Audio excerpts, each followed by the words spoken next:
wonderful reading, and yet he's referring to us as well as everyone else. I mean, this letter, this from the Book of Wisdom, could have just as well been written to any one of us. And so enters Zacchaeus. Now, I have to admit to you, I don't like Zacchaeus. I really don't. He's the one that none of us should like. I mean, you think about this guy who is not only a tax collector, but he's the chief tax collector. Which means not only does he extort from those people from whom he collects taxes, he also extorts from his employees. So he's the chief tax collector, so he gets a cut of all the cuts. And it stands to reason that he was probably a little out of shape because he sat at the tax booth all day long. He didn't get much action.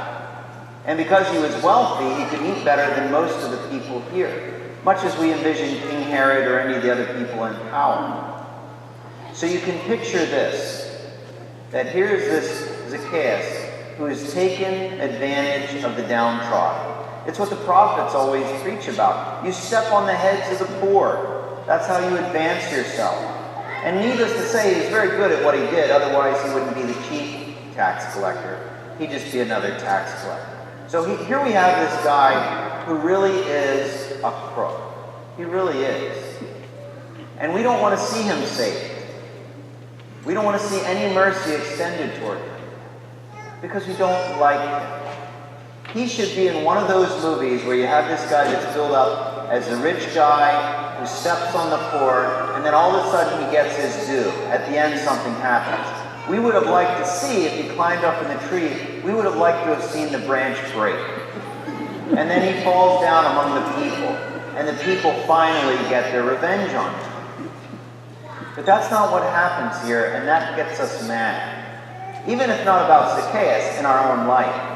You know, the psalmist will say at another point, I see the rich and the wicked all day long, and they don't worry about anything. And life happens to them, and everything is perfect in their world. But here I suffer, and I'm the good guy, and I help the poor, and I pray to you, and look at my life. It's filled with torment and suffering all day long.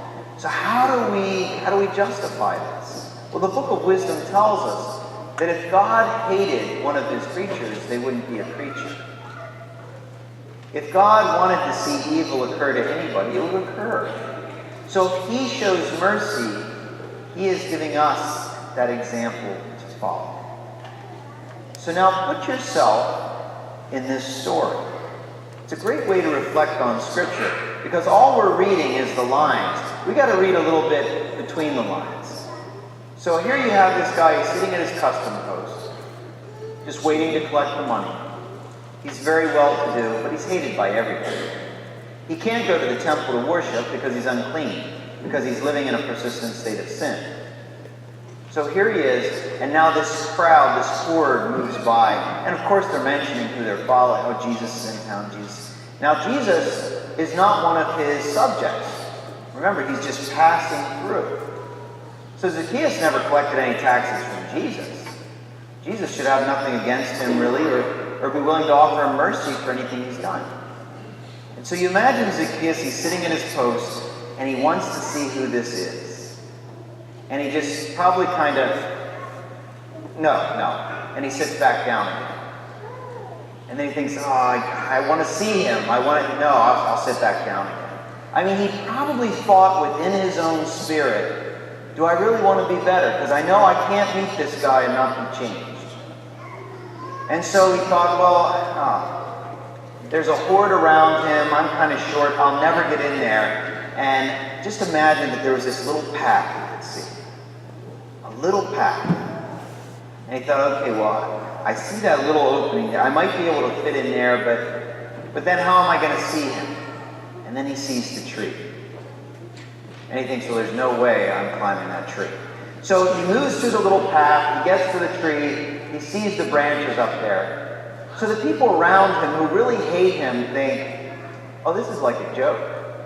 This little guy wants to climb. Let's help this little guy climb the tree, everyone, okay? And so they're boosting him up, and he's struggling, and everybody's laughing at him. Because here's this little guy who extorts from them, who's taking taxes from them, they can't get back at him in any way because he's in cooperation with the Romans. Now they can get it. And so they see him scampering up this tree. And Jesus probably saw it too. And Jesus probably smiled at this whole scene. I mean, he was human after all. But then he would see how richly the man was dressed. And he was not immune to the attitudes around him. I mean, he knew who the tax collectors were, and they were hated among them. But he also realized he had Matthew in his crowd, Levi, who was a tax collector. And so they're looking at this scene, everybody's laughing. He finally scampers up the tree, and he's embarrassed, and he's kind of frozen there. Okay, I'm here, now what? And Jesus says, you know what? I'm staying at your house. Can you imagine the dismay of the people around him? Can you imagine the rage of the people? And can you imagine Zacchaeus? Here he is, the source of laughter and hatred and disdain. And now this man, who has followers all over, around whom this horde is gathered to listen to him, says, I'm coming to your house. And now Zacchaeus does something that's very brave, if not foolhardy. He announces to the whole community how he is changing his life. I wonder if he woke up the next day and said, oh, did I say that in front of everybody? Did I really tell them I was going to give this money back? You know, he's giving back 4 times the amount because, again, he had employees that he stole from, as well as his normal subjects that he collected these taxes from. That he's going to give half of everything he has to the poor. He's not giving everything, but he's giving half of what he has to the poor. That salvation came to his house. Now, why did this happen? Because all he had to do was scamper up the tree, get a view of Jesus, listen to whatever sermon he was going to preach, go down and go back to the customs post. But he didn't. How did this happen? It happened because Jesus, who had no reason to offer mercy to this man, offered him mercy.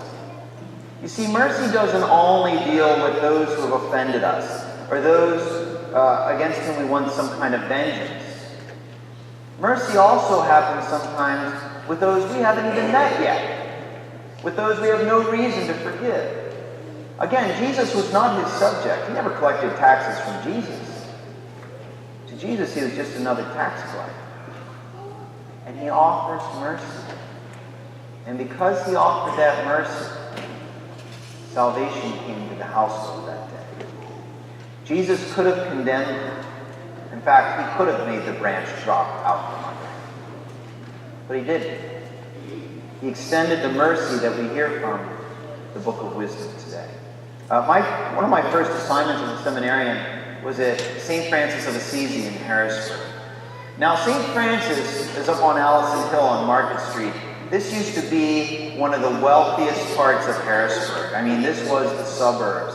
This is where those who were anyone hung out. And if you go there today, it's kind of gone downhill. They moved out of the area, and it's really an area that's downtrodden. A lot of poverty, a lot of drugs and crime and things like this. So I remember being there, and immediately I was put on my guard. I didn't want to go out at night. I didn't want to take walks alone and everything else because of the neighborhood. My first assignment upon arriving at this parish was to take the youth group from the parish on a beach trip with 6 other parishes in the area. So every year these 7 parishes would pack up a U-Haul with all this food. They would take the youth groups to the Cape Henlopen in Rehoboth, and they'd camp out for the weekend. It was like a retreat. So let's set the scene. I was along with 2 other chaperones in this van of these kids. The youngest were in 8th grade, the oldest was 20, but he could go because he was still a senior in high school, okay? So we have this group, then I had the guy from Catholic Worker House, who was a carryover from the 60s, all right? Everything to him was groovy. I mean, everything was groovy. The other chaperone I had was an 80-year-old Hispanic woman. And although they did listen to her, she didn't speak much English at all. I was the only one in the van who was worried about permission slips and medical forms and all this other stuff. So here we are going down to the beach, they would pass up the CDs to put in the player. 1 or 2 lyrics would get out, and I'd have to pull it out of the player and send it back there. The driver just thought, this is groovy, whatever. I'm pretty sure he knew where we were going, but he was at least following the van in front of us. So we're going down, and I keep handing these CDs back and forth. We finally arrive at the beach, we unpack. All the over 200 kids are sat down, and the priest stands up to give them the riot act. You cannot do this, and this, and this, and I mean, you could see the faces of the kids kind of dropping, thinking, we were tricked. We were tricked into this weekend, and now we can't do anything. And so after this whole session was over, a vast depression covered everyone. Like they were not going to have any fun this week, except for our group from the hood. They were looking at things to do, and they said, well, they didn't say we couldn't make a bonfire. So they made a bonfire. And one kid took a trash can and turned it over, and he took 2 broken off branches from a tree and began to pound the bottom of this into some kind of drum beat. And before you know it, we had over 200 kids dancing around this bonfire and the drum beat. It was amazing. It happens instantaneously. Now there came a point when they started jumping over the fire, and then we had to reel that in. But they were still, I mean, they were having fun. They had their imagination, and they looked beyond the rules to find out what they could do.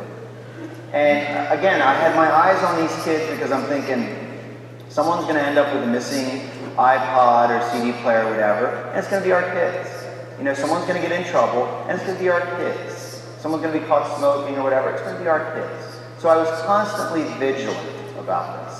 The next day we went to the beach, and I've never seen, some of these kids were, I mean, they were men, really.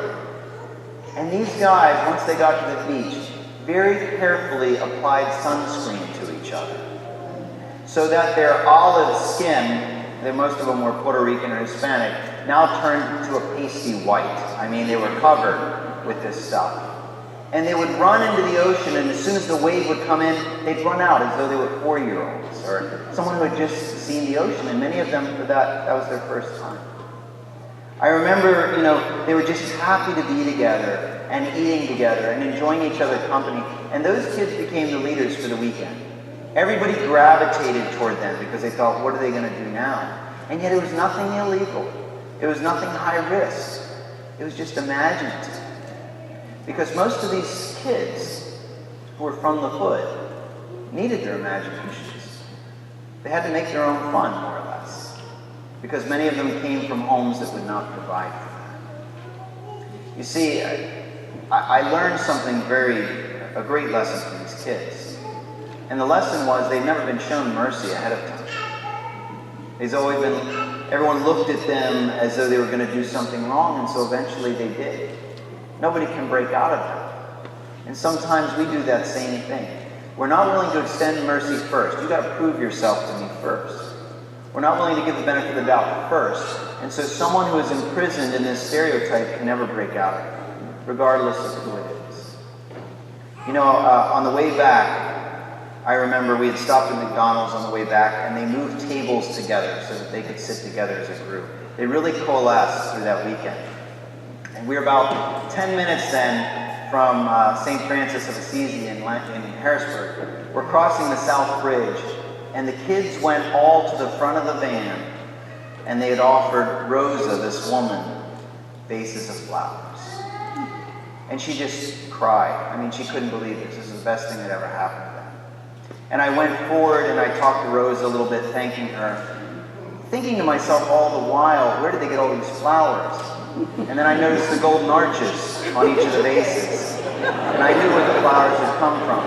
Now, we were too far away from McDonald's to return them at this point. So, well, I guess that kind of breaks down the whole homily, doesn't it?